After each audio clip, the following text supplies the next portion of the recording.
Bien, ya, se ve la pantalla, ¿no? Sí se ve, doctor. Ya, ok. Bueno, miren, la primera clase es relacionado con el laboratorio y trastornos de los glóbulos rojos. La segunda clase tiene que ver con las anemias hemolíticas de tipo autoinmune. Eso lo vamos a hacer en otro momento. Solamente vamos a avanzar con esta parte, ¿no? El laboratorio en los trastornos de los glóbulos rojos. Para ello es importante dominar algunos conceptos básicos. Eh, Recordar que desde las primeras semanas de formación del embrión, la estructura llamada saco vitelino ya empieza a participar en la formación de células similares al glóbulo rojo que tienen que ver con la eh, transporte de oxígeno, ¿ya?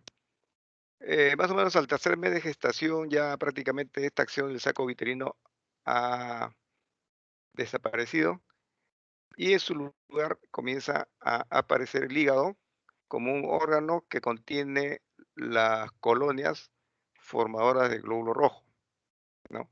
Y conjuntamente con el vaso son los órganos encargados de formar los elementos de la serie roja. Alrededor de la quinta semana de gestación, los huesos también comienzan a participar en este proceso, además del vaso y el hígado, ¿no?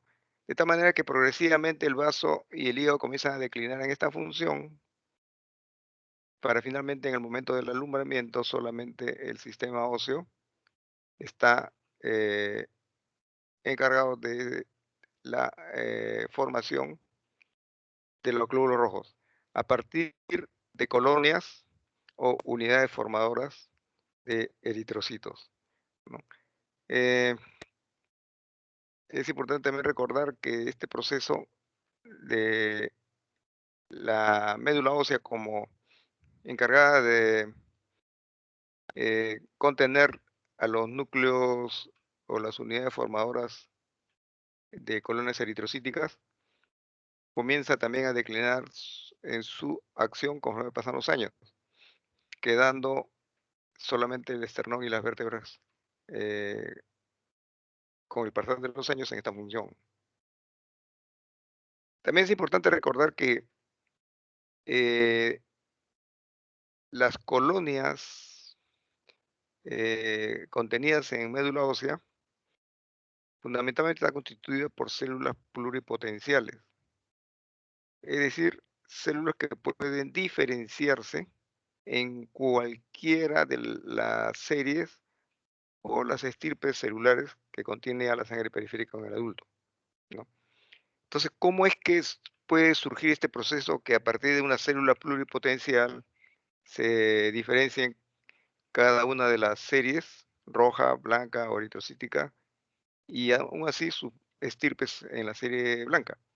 Esto se debe a que en la médula ósea existe un microambiente constituido por una serie de sustancias biológicas, interleuquina, algunas hormonas, que al entrar en contacto con algunos receptores de las células pluripotenciales o stem cell, ¿no? Les permite seguir diferenciándose, ¿no? Y proliferando dentro de la médula ósea. De tal manera que en una primera fase, como ustedes podrán ver acá en el cuadro, observen, solamente hay dos grandes grupos bien diferenciados. Tenemos la unidad formadora de colonias, eh, granulocítica, eritrocítica, mielomonocítica, ¿no? Y la otra está constituida por los progenitores linfoideos. A su turno, cada una de estas dos grandes colonias o unidades formadoras de colonias también van a entrar en contacto con otras sustancias. Ya aquí en este caso se llaman citoquinas, siguen habiendo hormonas, ¿no? Y algunas sustancias biológicas que al contacto con los receptores, que ya son distintos a los del stem cell, aquí en este caso ya son progenitores mucho más diferenciados, por lo tanto expresan proteínas de superficie que al entrar en contacto con las citoquinas o las hormonas siguen su proceso de diferenciación, ¿no? Eh, de tal manera que los eritrocitos van a seguir una vía de desarrollo y proliferación también. Los megacariocitos, que son los que van a finalmente producir las plaquetas, también siguen otra vía de desarrollo distinta, ¿no? Los granulocitos también, y en este caso es importante recordar que hay solamente dos grandes estirpes. Acá, en este caso, en los granulocitos, la serie neutrofílica y la serie monocítica. ¿Ya? Eh, por último, los eosinófilos, los basófilos también siguen otras vías de desarrollo independientes cada uno, que a partir de determinados progenitores van a dar origen ya a los basófilos o a los eosinófilos respectivamente. Los linfocitos también siguen otra vía, pero con una precisión que es importante hacerlo. Conforme van desarrollándose los linfocitos progenitores, unos van a seguir desarrollándose en el timo, otros van a seguir desarrollándose en los ganglios linfáticos, ¿no? E incluso en la médula ósea también, ¿no? Entonces, los que se desarrollan en el timo van a dar origen a los linfocitos T, y los que desarrollan los ganglios linfáticos o en médula ósea, linfocitos B, cada uno con funciones bien específicas también, ¿no? Todo esto que le estoy hablando en relación a los linfocitos es también una forma de diferenciación y proliferación linfocítica, pero que sucede en médula ósea, ¿ya? Recordar esto, porque anteriormente, si ustedes recuerdan, cuando hablamos del proceso inflamatorio, eh, habíamos dicho de que los linfocitos también, después que llegan a su maduración, siguen un proceso de diferenciación, pero en este caso dependiente de antígeno. En este caso no depende de ningún antígeno. En médula ósea, los linfocitos proliferan a partir de una célula muy primitiva, ¿ya? Un progenitor linfoide, ¿ya? Que conforme va evolucionando pasa a convertirse en linfoblasto, de linfoblasto a un prolinfocito, y de prolinfocito a un linfocito todavía no estimulado, pero que sigue el proceso que les mencioné de desarrollo en el timo o en eh, el ganglio linfático. Bien, entonces esto es importante también conocerlo.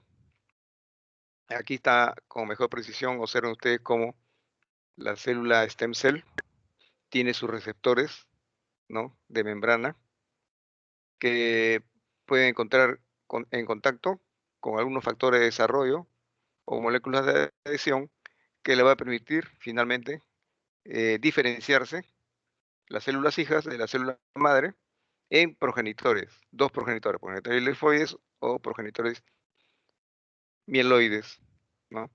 Entonces, esta parte es importante que lo dominen porque muchos trastornos relacionados con eh, problemas carenciales en las anemias o en la serie blanca, las leucemias, tienen origen en defectos a estos niveles, ¿no?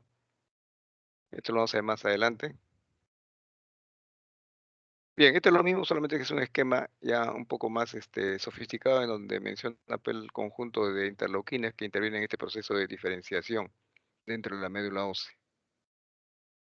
Bien, para el caso que nos ocupa en este caso, vamos a hablar de cómo el proceso de proliferación ya en el adulto de los glóbulos rojos surge a partir de la secreción de la eritropoyetina, cuyo punto de partida son un conjunto de células que se encuentran a nivel del renal, el tejido renal, ¿no?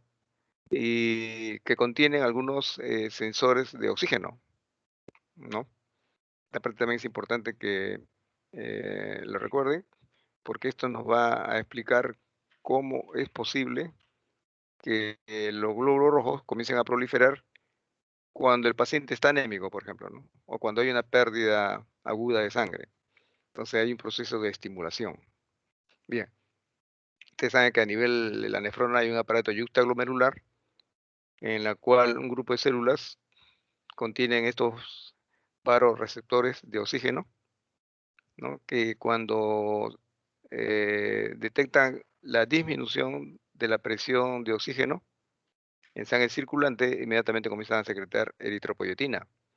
Esta eritropoyetina va a estimular las unidades formadas de colonias eritrocíticas tardías y las unidades formadas de colonias eritrocíticas ya mucho más maduras, así como a los normoblastos. De tal manera que comienzan su proceso de mitosis, de proliferación, ¿no? De tal manera que están en condiciones de entrar a la circulación ya como células o glóbulos rojos maduros. Bien, entramos ahora al tema de la definición de anemia. Bien, anteriormente, desde el punto de vista operativo, se consideraba la anemia como una disminución en la cantidad de glóbulos rojos, de hematocrito o de concentración de hemoglobina en sangre. Sin embargo, este concepto cayó un poco en cuestionamiento debido a que no se había estandarizado qué condiciones se podía llamar anemia cuando un paciente está en la altura o cuando un paciente está a nivel del mar, porque con decir 12 gramos de hemoglobina a nivel del mar no es tan severa el cuadro clínico que pueda presentar el paciente si se encontrara a 4.000 metros de altura, en donde sí entraría con alguna signología propia de la hipoxia, ¿no? Entonces, esta definición cayó en desuso para pasar a una con mayor criterio fisiopatológico, ¿no? En la cual se establece que la anemia no es sino la reducción de la capacidad transportadora de oxígeno a cuenta de los glóbulos rojos, o sea, en la sangre, ¿ya? Si hay menor glóbulo rojo transportando oxígeno, se va a definir entonces ya como paciente en anemia. Bien, acá también es importante recordar algunos conceptos, ¿no? Que cada gramo de hemoglobina transporta 1.34 mililitros de oxígeno, ¿ya? Entonces, si consideramos que 20 mililitros de oxígeno están contenidos por cada decilitro de sangre, ¿no? Y con un débito cardíaco de 5.000 mililitros por minuto, entonces el transporte de oxígeno a los tejidos es aproximadamente de 1.000 mililitros por minuto, ¿no?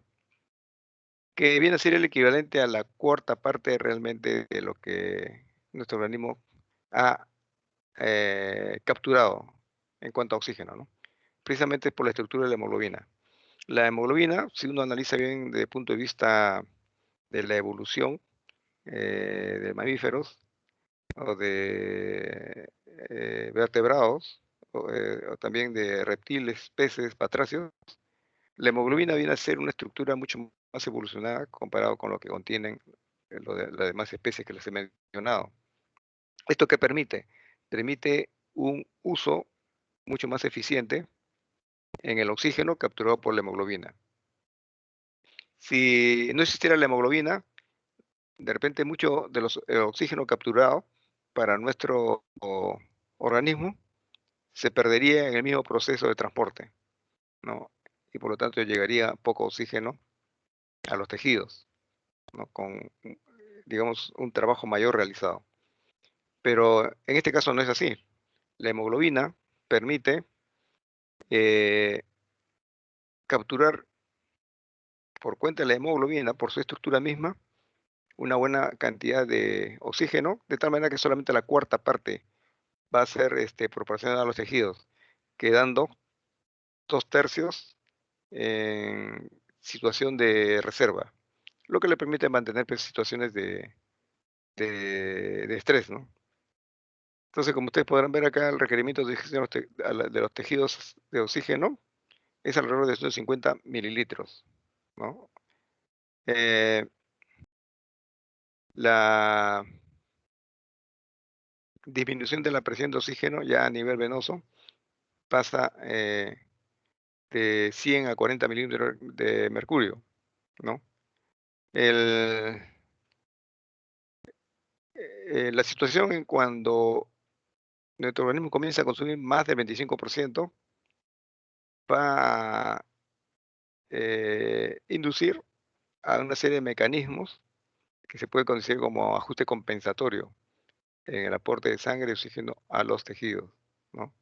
Esto con el fin de evitar una hipoxia tisular destructiva. Para que tengan el ejemplo, ¿no? Miren el cuadro superior, normalmente la presión de oxígeno en sangre es 100 mililitros. Después que ha atravesado los capilares, llega a la vena, llega con una presión de oxígeno de 40 mililitros de mercurio. Lo que significa que se ha consumido oxígeno y tenemos una reserva todavía ya en sangre venosa, ¿no? ¿Qué pasaría si se consumen los 100 mililitros de oxígeno? No habría ni una reserva, ¿no? Como ves en el cuadro inferior. Esto implica que ya empiezan una serie de mecanismos compensatorios a fin de tener siempre alguna reserva para situaciones de estrés. Bien, los ajustes compensatorios en la anemia, ¿cuáles son? En primer lugar, disminuye la afinidad de la hemoglobina por el oxígeno. ¿Cómo así este mecanismo entra en acción? Lo que sucede es que nuestro organismo tiene un conjunto de moléculas que participan en el metabolismo de la célula del glóbulo rojo. Es un mecanismo propio del glóbulo rojo que, como ustedes saben, tiene un promedio de vida de alrededor de 120 días, ¿no? Eh, no tiene núcleo, ¿no? Por lo tanto, un conjunto de funciones tiene que desarrollarla con dos finalidades. Primero, asegurar la solubilidad de la hemoglobina y segundo, la estabilidad de la membrana, que como todos sabemos mantiene pues una forma bicóncava, ¿no? Entonces esto requiere cierto gasto de energía. Bien, aquí yo les he mencionado la afinidad de la hemoglobina por el oxígeno disminuye gracias a esta molécula 2,3-difosfoglicerato que comienza a aumentar, ¿ya? Comienza a aumentar. No es el único mecanismo por el cual el glóbulo rojo mantiene su forma, su función de transporte de oxígeno. Paralelamente hay otros mecanismos que es importante recordarles también, que de un modo muy indirecto tiene que ver con muchos tipos de anemia que presenta o puede presentar el individuo, ¿no? Eh, en primer lugar tenemos la vía de Eden-Meyerhof. En la vía de Eden-Meyerhof es un mecanismo por el cual la hemoglobina, por medio de una glucólisis anaerobia, comienza a producir ATP, que le va a proporcionar esa energía que les había mencionado para mantener estable la membrana del glóbulo rojo, ¿no? La otra vía, que también es importante recordar, es la vía de la reductasa de la hemoglobina. ¿Cuál es su función de esta vía de la reductasa de la hemoglobina? Es mantener el hierro en su forma ferrosa, ¿ya? Esta vía eh, también requiere de cierto nivel de aporte de energía, ¿no? De tal manera que el ion ferroso está siempre presente en la hemoglobina con la finalidad siguiente, que cuando está circulando en los capilares pulmonares a nivel del alveolo, ¿no? La mayor concentración de oxígeno que se encuentra en el alveolo ingresa inmediatamente a los glóbulos rojos, ¿no?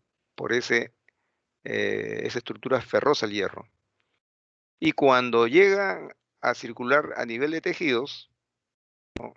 Este oxígeno es liberado para que lo puedan usar los, los tejidos, ¿no? Pero esto es gracias a la vía de la llamada reductasa de la hemoglobina.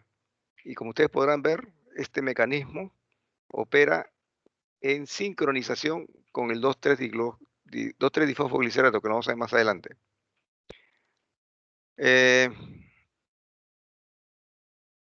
Después hay otra vía, ¿no?, que mantiene estable la membrana para contrarrestar la acción de los oxidantes, producto del metabolismo celular de células circunvecinas, ¿no? Eh, es la llamada vía del fosfogluconato, ¿no? Esta vía, en cierto modo, permite que los agentes peroxidantes no dañen la membrana del glóbulo rojo. Y por último, tenemos la vía de eh, Lambert-Rapaport, que es precisamente la que nos trae como punto de referencia en relación al metabolismo celular en el tema relacionado con la anemia, que como ustedes observan en el cuadro, es la que permite disminuir la afinidad de la hemoglobina por el oxígeno a nivel tisular. ¿Ya? Y esto tiene una explicación. Si una molécula de hemoglobina captura 4 moléculas de oxígeno, ahora imagínense las millones de hemoglobinas que están en un glóbulo rojo, ¿no? ¿Cuántas moléculas tendrán listas para entregar a los tejidos? Ya hemos mencionado que en cada pasaje solamente entrega una molécula de las 4, ¿no? Cuando el paciente por un motivo hay una disminución de la presión de oxígeno a nivel tisular, ¿no? A nivel de tejidos, entonces se comienza a incrementar el 2,3-difosfoglicerato, o sea, la vía de Lambert-Rapaport comienza a manifestarse. ¿Qué hace el 2,3-difosfoglicerato? Compite con la hemoglobina por su afinidad por el oxígeno. ¿Ya? Entonces, le quita el oxígeno a la hemoglobina para en esas condiciones traspasárselo a las células que lo van a usar para su metabolismo, ¿no? Bien, entonces recordar pues estas 4 vías del metabolismo celular del glóbulo rojo, ¿no? Otro mecanismo compensatorio que es necesario que te recuerden es el incremento de la perfusión tisular. ¿Cómo se incrementa esto?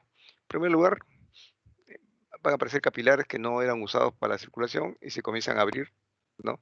Por lo tanto, se redistribuye el flujo sanguíneo, ¿no? ¿Desde dónde? Desde la piel, riñón, lecho mesentérico, ilíaco, ¿hacia dónde? Hacia los órganos de la economía más importantes, miocardio, cerebro, músculo, ¿no? Otro mecanismo, incremento del débito cardíaco.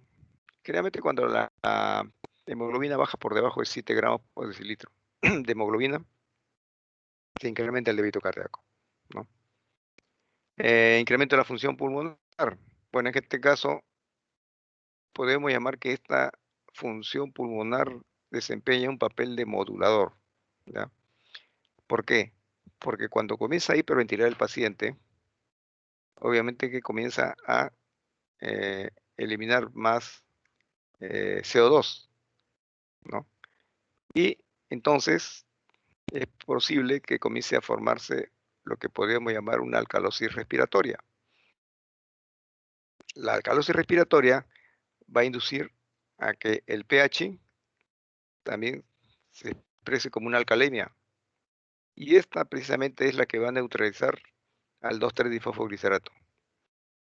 Si el 2,3-difosfoglicerato se encuentra en un ambiente ácido, disminuye la afinidad de la hemoglobina por el oxígeno.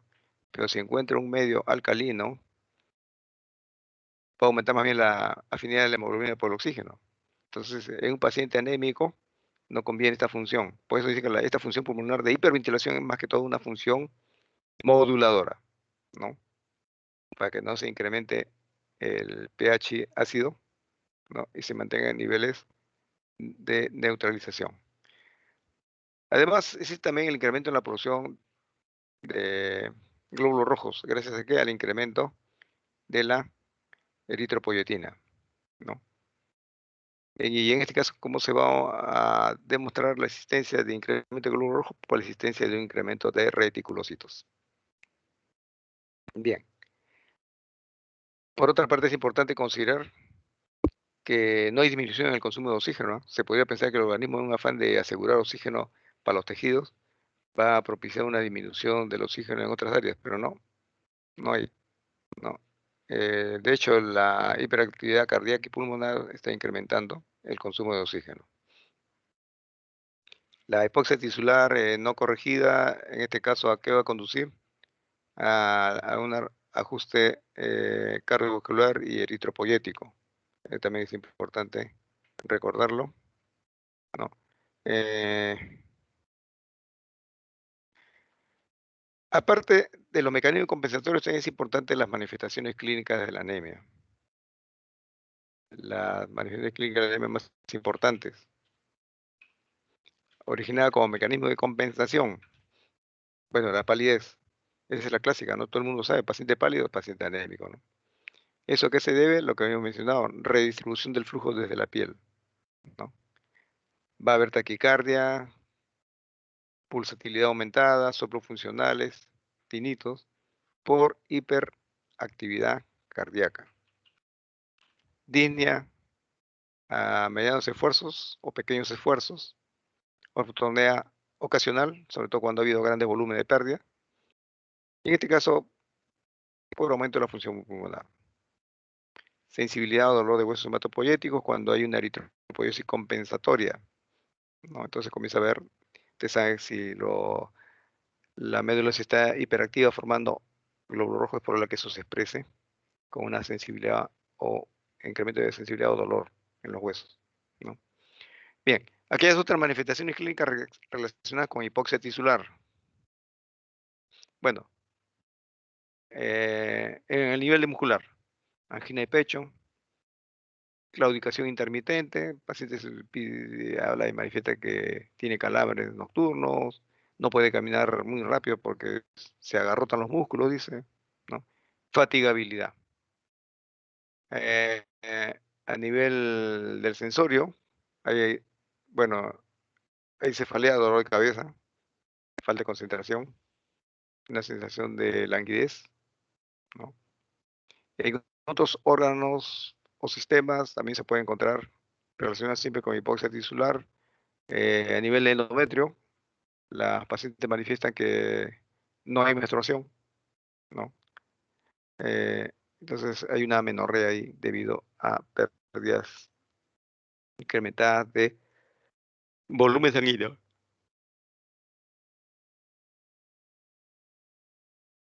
Bueno, aquí está la clasificación desde el punto de vista fisiopatológico de las anemias, ¿no? Hay anemias hipoproliferativas en la cual la médula es incapaz de producir una respuesta apropiada al grado de anemia, ¿no? En otras palabras, la médula ósea es incapaz de producir nuevos glóbulos rojos, pero hay que recordar que los glóbulos rojos también van desapareciendo, hay que reponerlos. Si en un día yo pierdo 100.000 glóbulos rojos, tengo que reponer esos 100.000 glóbulos rojos. Si repongo 50.000, 40.000, obviamente que estoy produciendo menos de lo que se perdió. Y en un determinado momento, esto se va a expresar como anemia, ¿no? Por otra parte, la otra clasificación, aumento en la destrucción o pérdida de glóbulos rojos. En este caso, la médula ósea sí conserva su capacidad eritropoyética, no está alterada, pero aquí hay que hacer algunas precisiones. Eh, aumento de destrucción, estamos hablando de hemólisis. Ahora, ¿por qué puede haber hemólisis? De repente estamos ante defectos intracorpusculares, puede haber, y son muy mencionados en la literatura. El glóbulo rojo ha venido con falla de fábrica. En la médula ósea se han producido glóbulos rojos defectuosos. Acuérdense que el glóbulo rojo tiene tres estructuras básicas que hay que recordar. Tenemos una membrana, ¿ya? Tenemos un contenido dentro de ese glóbulo rojo que se llama la hemoglobina. Hay alrededor de 400 millones por cada glóbulo rojo de hemoglobina, moléculas de hemoglobina, ¿no? Puede haber defectos ahí. Otro defecto intracorpuscular es el metabolismo celular. La deshidrogenasa láctica, por ejemplo, puede haber un defecto a ese nivel, es uno de ellos, y que puede afectar en el incremento en la destrucción del glóbulo rojo. En cuanto a los defectos extracorpusculares, bueno, se refiere básicamente a la circulación periférica, ¿ya? El glóbulo rojo sale normal, no tiene ni un defecto, pero se encuentra con un medio adverso, ¿ya? Se encuentra con un medio adverso y facilita también entonces el proceso hemolítico. ¿Cómo se expresa entonces este proceso hemolítico? Debido a fallas extracorpusculares. Una de ellas, por ejemplo, depósitos de fibrina, depósitos de inmunocomplejos circulantes en vasos de pequeño calibre. Cuando pasa la circulación sanguínea por esos lugares que contienen estos depósitos de fibrina, inmunocomplejos circulantes, ¿qué va a suceder? Que el flujo, que normalmente es un flujo laminar, se convierte en flujo turbulento, ¿ya? Entonces ahí, al volverse turbulento, los glóbulos rojos van a chocar entre sí y comienza el proceso hemolítico, si es que se destruyen mutuamente. ¿Ya? Entonces, por este defecto extracorpuscular, ¿no? Los glóbulos rojos se destruyen, ¿no? Porque encontraron en su camino un flujo turbulento, propiciado ¿por qué? Por depósitos de fibrina o inmunocomplejos circulantes. Bien, pero no solamente es el único defectos extracorpusculares, hay muchos más que tienen que ver con el empleo de fármacos, por ejemplo, ¿no? Hay algunos fármacos que pueden propiciar, debido a su influencia en la estructura de la membrana, una activación del complemento y por lo tanto después su destrucción, ¿no? Son varios mecanismos.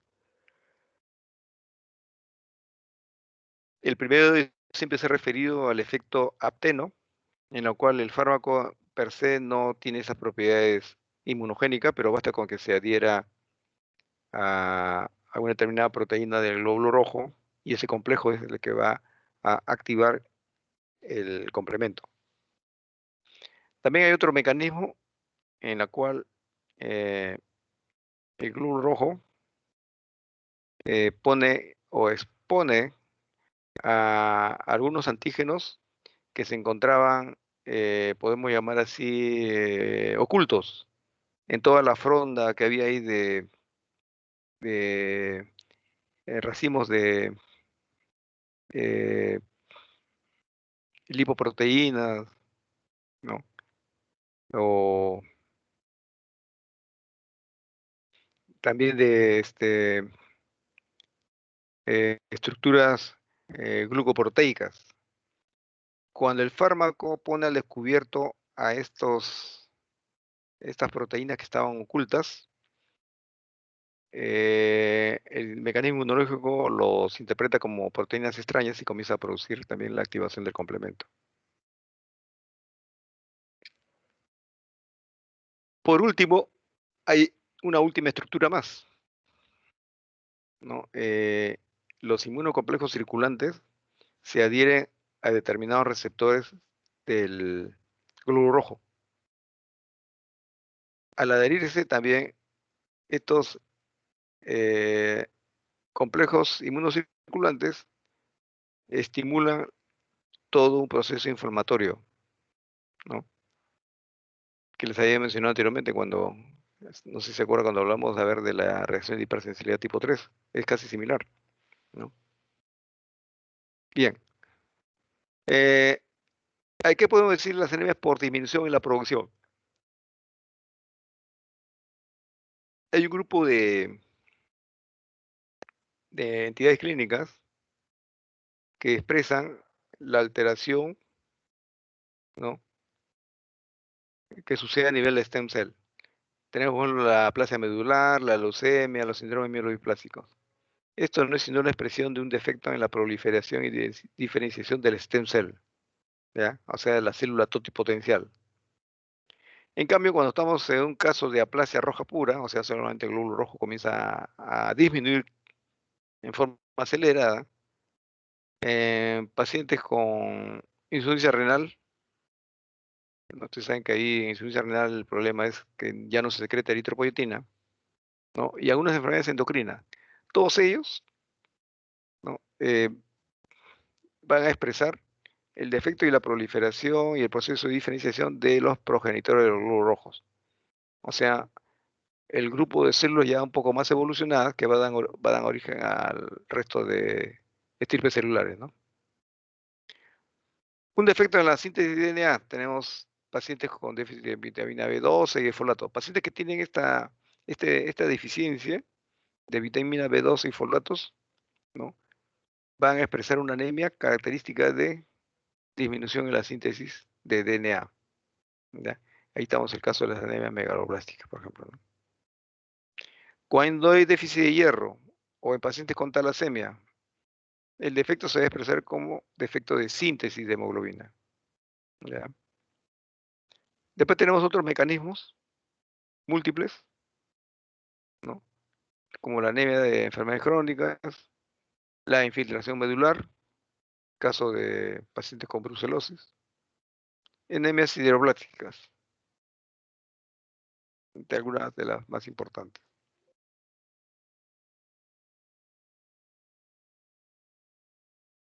Bueno, acá tenemos anemias por aumento, destrucción o pérdida de glóbulos rojos. Ya le mencionamos anteriormente, defectos intrínsecos. Tenemos defecto de membrana, pacientes con esferocitosis, acantocitosis. ¿Qué sucede en la esferocitosis, por ejemplo? En la esferocitosis, lo que va a suceder es que algunas proteínas o no se expresan bien o tienen alguna anomalía en su formación, ¿no? Ese es el caso de los pacientes en la cual la proteína llamada anquirina, ¿no? O la banda 3 no están bien ensambladas en la estructura del glóbulo rojo. Entonces el glóbulo rojo, en lugar de ser una estructura bicóncava, se aparece como un esferocito redondo, ¿no? Defecto de enzima, ya les mencioné, deficiencia de glucosa 6-fosfato deshidrogenasa. Son pocos casos, pero sin embargo, dentro de estos pocos casos, el más frecuente es la deficiencia de glucosa 6-fosfato deshidrogenasa. Luego le sigue la deficiencia de piruvatoquinas, pero es mucho más infrecuente. Alteraciones en las globinas. Ya hemos visto un caso en el primer conversatorio, ¿no? Las llamadas células falciforme, ¿no? Por hemoglobinopatía S. Presencia de hemoglobinas inestables, ¿no? Que pueden ser estructuras de otro tipo de hemoglobinas, ¿no? Puede ser hemoglobina S, no, perdón, E, O, A, ¿no? Bien. En cuanto a los defectos extrínsecos, defectos mecánicos, hay microangiopatía, prótesis, hemoglobinuria de marcha. ¿Qué significa esto? Ya le mencioné, cuando hay una estructura que se deposita en membrana, es importante prevenir, ¿no? Trastornos relacionados con este defecto, ¿no? Que comiencen los pequeños vasos un proceso de microangiopatía, ¿no? Entonces ahí es donde se comienzan a hacer estos depósitos de estructura que deben ser eliminados por el riñón y puede dar origen a estas microangiopatías, ¿ya? Hemoglobinuria de la marcha, por ejemplo, también. Defectos químicos o físicos, hemólisis por drogas, venenos, ¿no? Infecciones, malaria, bartonellosis, septicemia, clostridium, anemias de tipo inmunológico, presencia de anticuerpos. Estos anticuerpos pueden ser propios, entonces estamos hablando de una autoinmunidad, o pueden ser extraños, extraños porque la paciente estuvo sometida a transfusiones masivas. Entonces estamos hablando de una respuesta aloinmune, ¿no? También puede suceder en las gestantes cuando tienen incompatibilidad feto-madre. El feto tiene un antígeno que no tiene la madre en su glóbulo rojo. Entonces ahí es donde cuando el glóbulo rojo pasa a la circulación materna se genera un anticuerpo. Y a su vez este anticuerpo puede pasar libremente por la barrera placentaria. Bien. Hiperreactividad monocítico macrófago. Bueno, cuando hay hiperesplenismo, los macrófagos están hiperactivos, ¿no? ¿Y qué va a suceder con esta hiperactividad? Cuando se encuentran con glóbulos rojos que están transportando anticuerpos, porque el glóbulo rojo también tiene una función adicional, transportar anticuerpos hacia el vaso. En este proceso, los macrófagos, en un intento de limpiar a ese eritrocito de proteínas extrañas, la extraen, pero también se llevan pedazos de membrana del glóbulo rojo, ¿no? Entonces es una señal de hiperreactividad del sistema mononuclear fagocítico. Por último tenemos las pérdidas de sangre, ¿no? Pueden ser crónicas o agudas. hemorragia aguda o hemorragia crónica. Bien, desde el punto de vista morfológico, es importante recordar también algunas características de las anemias. Recordar, por ejemplo, que el volumen corpuscular medio del glóbulo rojo está alrededor de 85 a 95 femtolitros. Pero cuando está por debajo de 85 femtolitros, estamos hablando de anemias microcíticas. Y esto es frecuente por síntesis deficiente de hemoglobina. ¿Cuáles son estos casos? Deficiencia de hierro, anemia de enfermedades crónicas. Recordar, las enfermedades crónicas también me llevan a una anemia de tipo microcítica. Defecto en síntesis de globina, caso talasemia. O de síntesis del núcleo N, anemia sideroblástica.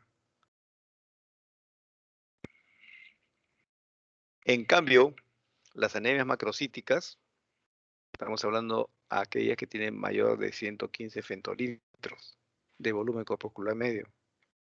Y si la anemia es megaloblástica, es menor a 115 femtolitros, ¿no? Y en este caso se debe a deficiencia de folato o vitamina B2. Enfermedades hepáticas, alcoholismo, algunas anemias refractarias y la llamada el síndrome mielodiplásico. Anemias normocíticas, aquellas que tienen un volumen normal que oscila entre 85 y 95 femtolitros. Bueno, está normal, pero está anémico el paciente. Casos tipos son las anemias aplásicas, las anemias hemolíticas, en donde todavía no hay grandes cantidades de reticulocitos, y también en algunas etapas tempranas de cualquiera de las anemias anteriores que hemos mencionado, ¿no? Donde todavía no se van a manifestar las características muy peculiares de estos casos. Bien, en este punto es importante recordar cuáles son las pruebas de laboratorio que me van a ayudar entonces a estudiar una anemia. No solamente la parte morfológica, ¿ya? Es un conjunto de estudios que lo podemos llamar de orientación. La primera prueba de laboratorio que me puede llevar a aproximarme a un diagnóstico es el estudio del frotis sanguíneo, ¿ya? En el estudio del frotis sanguíneo, la información que nos da ya no solamente es un tema cuantitativo, sino de tipo cualitativo, ¿no? Hay anisocitosis, hay poliquilocitosis, ¿no? Y estos poliquilocitos, ¿qué son? Fragmentos de ferocitos, la llamada célula estiral blanco, células en lágrimas, trepanocitos. Si esto fuera, ya tenemos el diagnóstico, ¿ya? Pero si no es así, es importante de todas maneras leerlo, ¿no? Por ejemplo, fragmentación, ya estamos hablando de una anemia hemolítica por depósito de tipo mecánico. Eferocitos, ya estamos hablando de un glóbulo rojo de tipo esférico debido a trastornos de la proteína llamada anquirina. Células Target Cell o células trial blanco, ya aquí estamos hablando de eh, pacientes con talasemia. Células en lágrima. Células en lágrima, lo único que me está diciendo es que hay una presión intensa dentro de médula ósea que los elementos formes con la justa pueden salir. Entonces, como que a nivel de la puerta se atascan un poco y entonces aparece como si fuera una lágrima, ¿no? Un glóbulo rojo a la cabeza, digamos, y en la cola como una especie de elongación, ¿no? Bueno, drepanocito ya sabemos, ya pues es de la anemia falciforme, ¿no? Ese ya lo hicieron en la clase anterior, la práctica. Bien. Bueno, también nos puede proporcionar la hipocromía. La hipocromía no es sino una forma de medir cuánta hemoglobina hay dentro de cada glóbulo rojo, ¿ya? Generalmente hay una disminución también de la hemoglobina globular y se confirma por la disminución de la concentración de hemoglobina. Otra, otro dato que me puede dar el análisis de estudio periférico. Presencia de eritroblastos. Solamente en el recién nacido uno puede ver eritroblastos. Y eso, en números hasta 200, no más. En los adultos ya no se ve eritroblastos. Si lo vemos, ya, esa es una señal de alarma. Neutrófilos hipersegmentados. Normalmente los neutrófilos tienen entre 4 a 5 segmentos, ¿no? No son varios núcleos, ¿no? Son segmentos del mismo núcleo. Pero 6, 6, 7 hipersegmentados, ya estamos hablando de megaloblastosis. Pues. Cuerpo de Howell, bueno, esto se nota en las pacientes que han sido operados del vaso. Son estructuras que no son sino rezagos del uso acromático. El punteado basófilo, bueno, lo único que me está indicando es intoxicación por plomo. Organización de los glóbulos rojos en pila de monedas, ORLOC. Bueno, normalmente los glóbulos rojos están dispersos aleatoriamente unos de otros, pero cuando se observan estructuras en pila de monedas, significa que los glóbulos rojos se han organizado. ¿Ya? En este caso, hay que sospechar mieloma múltiple o presencia de glioaglutininas. ¿Ya? Entonces, es importante hacer primero el estudio de frotodilamina periférica, una vez que sospechemos un paciente anémico. La otra prueba de laboratorio es el recuento de reticulocitos. ¿Ya? Después, adicionalmente, vienen las pruebas bioquímicas. La prueba bioquímica nos puede dar una disminución de la deshidrogenasa láctica. Ujú. Una disminución de la aptoglobina.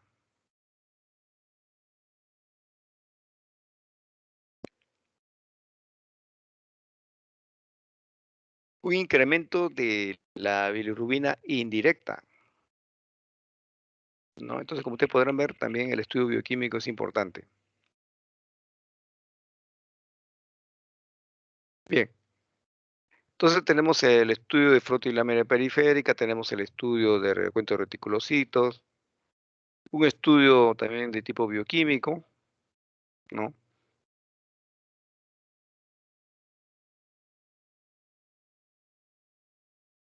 Bueno, solamente para recordar esto del metabolismo del hierro. La transferrina transporta 1 miligramo de hierro,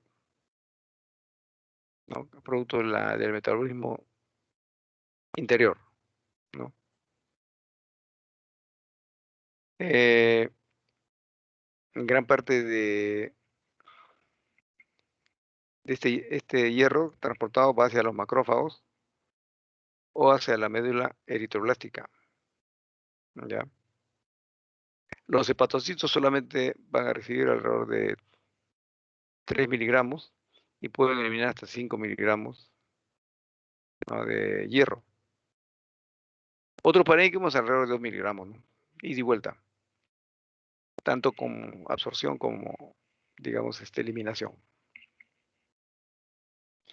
Es importante saber que la médula eritroblástica aporta, o mejor dicho, recibe de la transferrina alrededor de 24 miligramos de hierro.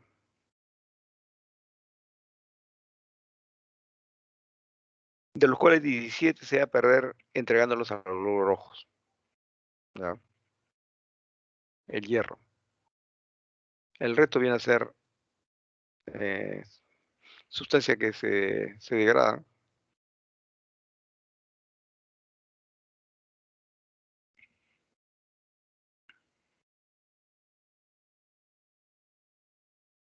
Bueno, acá es lo mismo que lo que les he mencionado, ¿no?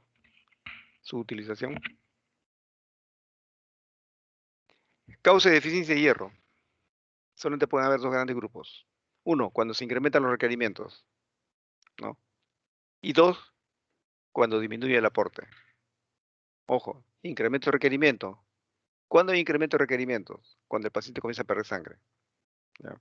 Por cualquier vía, gastrointestinal, genitourinario, respiratorio. Paciente que dona mucha sangre, por ejemplo, ¿no? 6 veces, 7, 8 veces al año, por ejemplo, ¿no? Esos vampiros, por ejemplo, tienen esa característica. Entonces, ellos van a necesitar requerir hierro, un suplemento de hierro. Si no se lo das, comienza a hacer anemia. En la fase de crecimiento, el niño también va a necesitar hierro. Entonces, también podemos decir que aumenta su requerimiento. El embarazo y la lactancia, de igual manera, ya recordar. Y en relación del aporte, ¿cómo así puede caer el aporte de hierro? Primero, cuando la dieta sea pobre en hierro. Dos, cuando haya disminución en la absorción de nutrientes. El síndrome de mala absorción, por ejemplo, ¿no? O caso de cirugía gástrica, ¿no? Se les ha resecado parte de la mucosa gástrica y por lo tanto disminuye la superficie de absorción de este componente, de este nutriente, el hierro. Mire, el hierro es, como habíamos visto, transportado, ¿no? Por los macrófagos hacia la médula ósea, ¿no? Cuando comienza a haber déficit de hierro, hay tres fases bien características en la anemia, antes de que aparezca la anemia. Hay una fase llamada depleción de depósitos, ¿ya? Esa fase, si continúa el proceso de pérdida de hierro, entramos a una segunda fase, la fase de eritropoyesis deficitaria en hierro. Y la última fase ya es anemia, pues, ¿no? Entonces ustedes podrán ver acá esta columna azul, observen la columna azul, estos son los valores normales. Por ejemplo, los depósitos de hierro están normales. Transferrina, o la capacidad de fijación de hierro tisular, el valor está alrededor de 330 más menos 30. La ferritina, que es un reactante de fase 1 negativo, que retiene el hierro del plasma.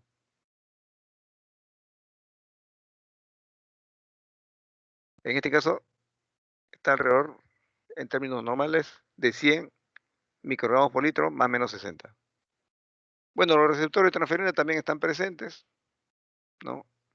Alrededor de 5.5 más menos 1.5. El hierro plasmático, 115 microgramos por decilitro. Porcentaje de saturación de transferrina, de 35 más menos 15. Sideroblastos, o sea, precursores que cargan hierro, ¿no? Un porcentaje de alrededor de 40-60% en médula ósea. La presencia de protoporfirina, microgramos por decilitro de glóbulo rojo, alrededor de 30 microgramos. Bueno, esta protoporfirina eritrocitaria lo único que asegura es que haya glóbulos rojos con posibilidades de poder proliferar, ¿no? Para lo cual necesitan pues, tener eh, elementos que van a ayudar a la formación de la hemoglobina, ¿no? Hasta aquí el glóbulo rojo es normal, como habíamos dicho. Pero observen ustedes, mire la columna de depleción de depósitos. La transferina todavía se mantiene normal, pero la ferritina sí ha caído, ¿ya? Es la primera en manifestarse. La ferritina es menor de 25. El receptor de transferina todavía se mantiene igual. El hierro plasmático también ha disminuido. La saturación de transferrina también ligeramente disminuida de 25 a 30. La protoporfirina eritrocitaria se mantiene en los mismos valores. También el glóbulo rojo se mantiene en valores normales. Hasta ahí no se está observando una anemia, pero sí ya están cayendo, miren, ¿no? Los valores como la ferritina, está cayendo el fierro plasmático, está cayendo la saturación de transferrina, ¿no? Luego sigue el siguiente periodo que los había manifestado, la eritropoyesis deficitaria en hierro. Miren en este caso cómo la transferina aumenta, de 330 pasó a 390, ¿no? En cambio la ferritina sigue cayendo. Los receptores de transferina siguen incrementándose. El hierro plasmático también muestra una caída, sigue cayendo. Saturación de transferrina cae también, menos 15. Sideroblastos en porcentaje ya en esta fase han disminuido. La protoporfirina, observen cómo ha levantado 100 microgramos por decilitro de glóbulos rojos. El glóbulo rojo, obsérvense cómo todavía sigue siendo normal en la eritropoiesis por déficit de hierro. Y aquí es donde aparece una tercera fase en la deficiencia de hierro, caracterizado por anemia.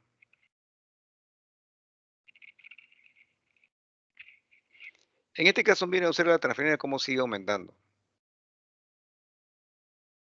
La ferritina sigue disminuyendo, ¿no? Observen ustedes acá el hierro plasmático, alrededor de 40 microgramos por decilitro.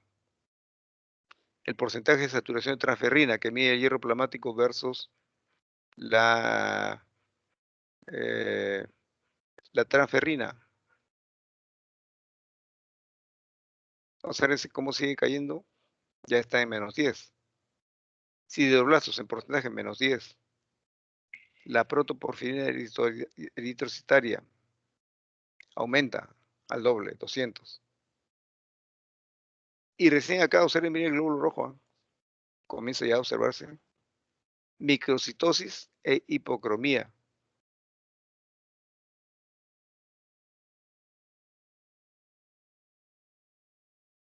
Bueno, entonces recordar estos valores, no tanto valor, pero sí la tendencia, ¿no? Las tres fases: depresión de depósitos, eritropoiesis deficiente en hierro y por último la anemia. ¿Ya?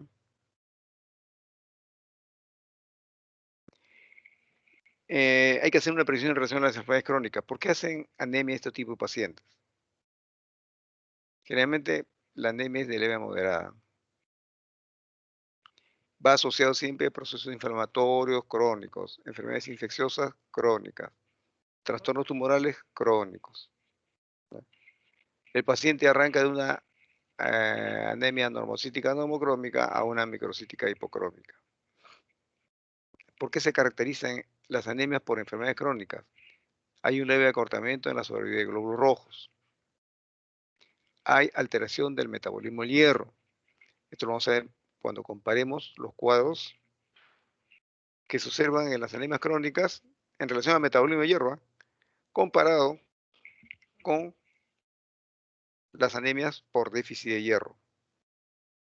Son distintos, pero ambos tienen una expresión característica que no hay que confundirla. Bueno, por último hay una respuesta eritropoyética compensadora que está disminuida. Entonces, ¿qué significa todo esto lo que estoy mencionando? Miren, en pacientes que tienen procesos crónicos, el defecto fundamental se debe a la presencia de restantes de fase agudo, ¿ya? En cambio, comienza a disminuir los restantes de fase agudo tipo transferrina, por ejemplo. Entonces vamos a encontrar que la transferrina no está transportando todo el hierro, ¿no? Eh, Aquí es necesario hacer una precisión. Los macrófagos, los neutrófilos, secretan una sustancia llamada lactoferrina. Pero en este caso, repito, esta lactoferrina compite con la transferrina por su afinidad para el hierro, ¿ya? Entonces la lactoferrina le puede quitar a la transferrina el hierro que está transportando. El poco hierro que está transportando la transferrina, se lo quita a la lactoferrina. Y si bien es cierto, tiene mayor afinidad por el hierro que la transferrina, también es cierto que no hay receptores para que capten este hierro que está transportando la lactoferrina, ¿ya? Y entonces vuelve a los macrófagos, ¿no? Recordad que la transferina entonces es una proteína de fase aguda negativa. En proceso crónico disminuye, más bien en lugar de aumentar, disminuye. ¿Ya? Bien.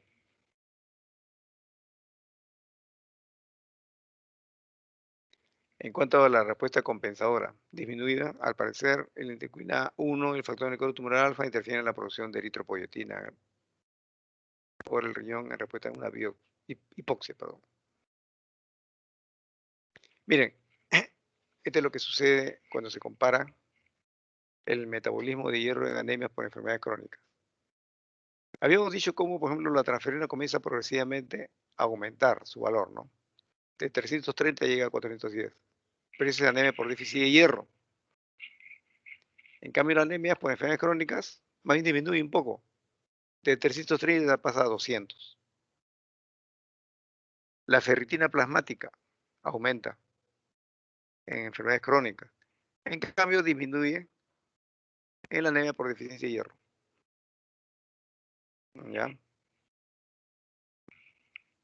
El hierro plasmático, observen cómo la anemia por deficiencia de hierro está en menos 40.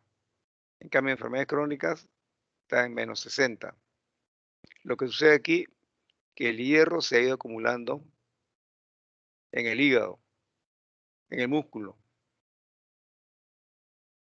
Bueno, los sideroblastos se mantienen de 10 a 20, ¿no? Y el glóbulo rojo en un comienzo es normal, pero después llega a una anemia microcítica hipocrómica. Observen, mientras que acá hay algunos valores que aumentan, en este caso observen cómo más bien disminuye, ¿no? Cuando este aumenta, por ejemplo, acá la transferrina en déficit de hierro, en cambio acá se mantiene alrededor de 200, muy poco, ¿no? La ferritina en la anemia por déficit de hierro está menor de 10, acá está mayor de 120, porque la ferritina es un reactante de fase agudo positivo.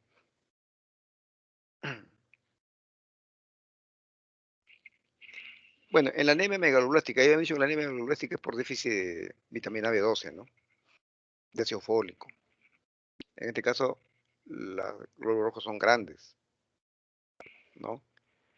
Pasan más allá de 115 femtolitros. El defecto que explica todo este mecanismo está en la síntesis del DNA, ¿ya? Como no existen ácido fólico ni vitamina B12, entonces la síntesis del DNA se va prolongando, se va postergando. Entonces, normalmente el ciclo celular, sobre todo la fase G0, eh, se acorta para favorecer la fase S del ciclo, ¿no? Que comienza a alargarse. ¿Ya? Bien. Desde el punto de vista morfológico encontramos un paciente que refleja una sincronía de maduración, núcleo citoplasma. ¿Ya? El núcleo prácticamente ya está envejecido, mientras que el citoplasma todavía está dividiéndose. Hay gran tamaño celular, hay precursores granulocíticos gigantes, neutrófilos en hipersegmentación, médula ósea hipercelular. Como ustedes podrán ver, no solamente la déficit de vitamina B12 o ácido fólico tiene que ver con glóbulos rojos y su maduración, sino también con las otras estirpes o series celulares, como la serie blanca, la serie granulocítica, que también sufren esos efectos. ¿Ya? Recordar. Hipersegmentación en granulocitos, que son gigantes.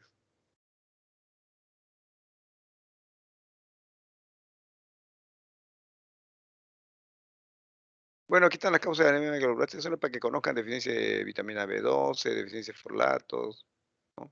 También hay unos efectos hereditarios en la síntesis de DNA. Ya les mencioné la clasificación de hemólisis, no estamos acá repitiendo lo mismo. No, ya mencionamos ya la esferosis hereditaria,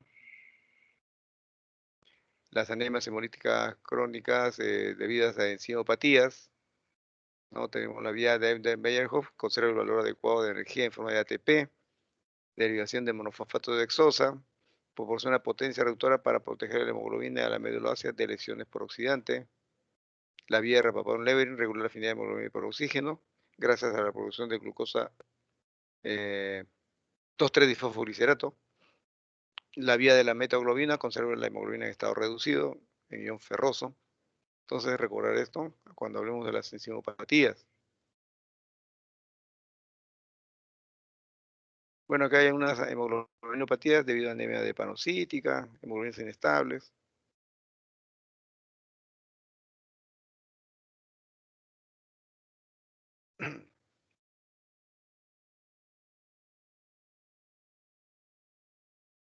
Bueno, la eferocitosis hereditaria, como ya le hemos mencionado, aquí hay problemas de ensamblaje de algunas proteínas, ¿no? Entre ellos la epectrina, la anquirina o la manda 3, ¿no? Que precisamente impiden que el glóbulo rojo tenga esa forma característica de ser una estructura bicóncava. Va a encontrarse forma una esfera. Y cuando se forma una esfera, acuérdense que no puede pasar ese cribado que hay en vaso. Entonces vienen los macrófagos y posiblemente lo fagociten. Bueno, en relación a las enemias hemolíticas autoinmunes, puede ser por anticuerpos calientes, también hay anticuerpos fríos. En el primer caso tenemos de síndromes linfoproliferativos, enfermedad de tejido conectivo. En cambio, cuando es por anticuerpos fríos, el tipo secundario está relacionado con síndromes linfoproliferativos o infecciones, como son el Mycoplasma pneumoniae. La hemoglobinuria paroxística a frigori generalmente está asociada a presencia de una sífilis terciaria o posinfecciosa viral.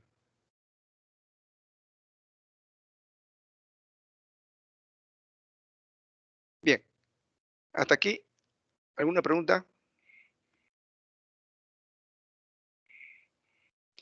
Como repito, la clase de anemias hemolíticas vamos a continuarla en otro momento.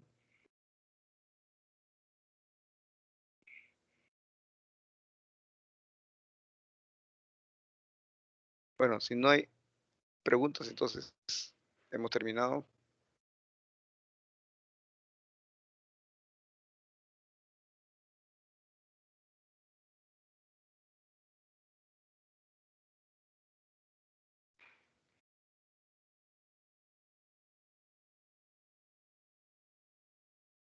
Gracias, doctor. Ya, ok. Gracias, doctor. Gracias, doctor. Ya, no tiene por qué. Hasta la próxima.